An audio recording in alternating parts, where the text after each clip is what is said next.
एक दो महीना पहले मनीष कश्यप भाजपा के कुछ नेता से मिलने हैं। ठीक है।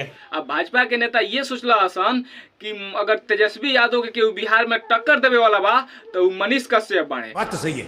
मनीष कश्यप के मोहरा बना के एगो योजना बनावल गई, जौना योजना के चलते मनीष कश्यप आज फसल बाड़े।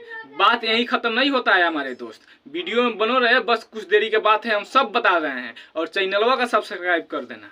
मनीष कश्यप के जेल के पीछे तेजस्वी यादव का हाथ नहीं है। हम 100% कर रहे हैं कि तेजस्वी यादव का हाथ नहीं है। अरे कहना क्या चाहते हो? देखिए कैसे हाथ नहीं है।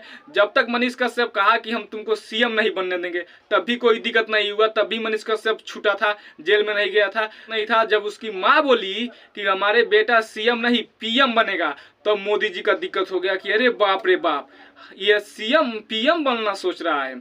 तब मोदी जी सोचने अरे बाप रे बाप, ये तो पीएम बनने सोचता।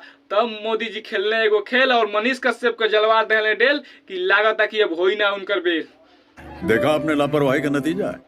तो ऐसा वीडियो देखा थी, चैनल के सब्सक्राइब जरूर करिए लो, अब बेल आइकन दबा दियो कि सबसे पहले जानकारी के जान जी बोलो तो।